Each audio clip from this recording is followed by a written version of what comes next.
अनिल सिंह भी कल के लिए बाजार पर आपको क्या स्ट्रैटेजी बनाने की सलाह दे रहे हैं?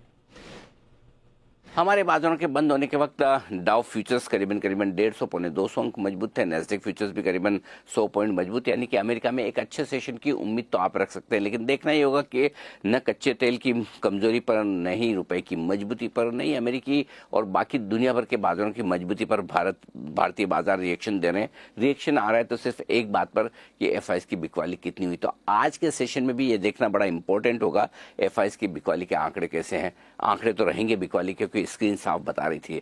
अब कैश और फ्यूचर्स में मिलाकर देखेंगे एफआईएस ने कितना बेचा। कल के सेशन में इंपॉर्टेंट बात यह भी कि कल है निफ्टी की वीकली एक्सपायरी का दिन, और जो पिछला लो हमने बनाया था 23,262 के आसपास का, लगभग उसके करीब पहुंचते हुए दिख रहे हैं। तो अब कल के लिए एक बड़ा सपोर्ट निफ्टी पर जो आप मानकर चलें वो होगा 23,125 से लेकर 23,275 की रेंज का। ये सपोर्ट के तौर पर आप मानकर चलें। इसके नीचे कमजोरी और बढ़ेगी और यहाँ पर एक गैप पूरा होना है 23,150 के आसपास, शायद निफ्टी वहाँ सपोर्ट लेने की कोशिश करे।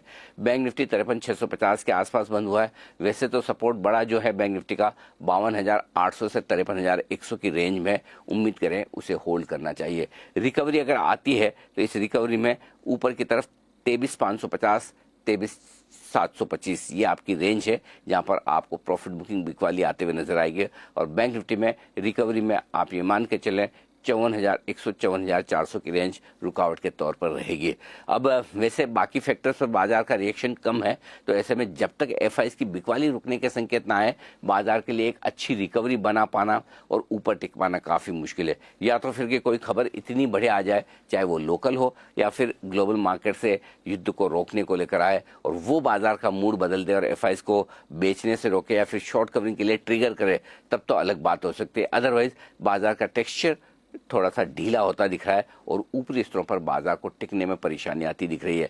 जहां तक सवाल मिड कैप स्मॉल कैप शेयरों का है, वैसे तो बेहतर है, मजबूत है, लेकिन अल्टीमेटली जब दिग्गजों में बिकवाली का प्रेशर दिखे तो फिर वहां पर भी दबाव बनना स्वाभाविक है, जो आज आपने होते हुए देखा भी। तो देखते हैं कल के सेशन में वीकली एक्सपायरी के दिन निफ्टी में क्या बड़े सपोर्ट लेवल होल्ड हो पाते हैं या नहीं। तो आज की गिरावट के बाद कल का बाज़ार काफ़ी इम्पोर्टेंट रहता हुआ नज़र आएगा, क्योंकि आज गिरावट हुई और वो गिरावट केवल इंडियन मार्केट में देखने को मिली। अमेरिकी फ्यूचर्स में काफ़ी अच्छी तेज़ी थी, लेकिन इंडियन कारणों के कारण ही इंडियन मार्केट में गिरावट आई है। और वो क्या कारण थे वो एक बड़ी बात है, लेकिन कल का बाज़ार भी काफ़ी इम्पोर्टेंट रहता हुआ नज़र आएगा। कल इंडियन मार्केट में यदि इस प्रकार से ही गिरावट जारी रहती है और बाज़ार 23,200 के लेवलों को तोड़ता है, तो बाज़ार के लिए फिर से वो लेवल जिसकी प्रतीक्षा थी वो आता हुआ नज़र आ सकता है, और वो होगा 22,100, 22,200 के करीबन। और वो लेवल भी टूटता है तो 21,500 की रेंज में फिर बाज़ार आता हुआ नज़र आएगा। तो देखना होगा कि इंडियन मार्केट की तरफ से किस प्रकार की खबरें आती हैं आने वाले दिनों में। यदि कोई पॉजिटिव खबर नहीं आती है तो दिक्कतें इंडियन मार्केट के लिए फिर से इसी प्रकार से बढ़ती हुई नज़र आएगी।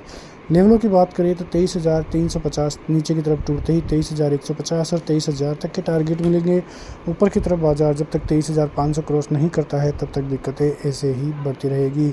बैंक निफ्टी 53,800 54,000 का लेवल पार नहीं करता है तो दिक्कतें बढ़ेगी। नीचे की तरफ 53,400 53,250 ये लेवल टूटते हैं तो दिक्कतें और ज़्यादा बढ़ती हुई नज़र आ सकती है। मिलते हैं नेक्स्ट वीडियो में, तब तक के लिए जय हिंद।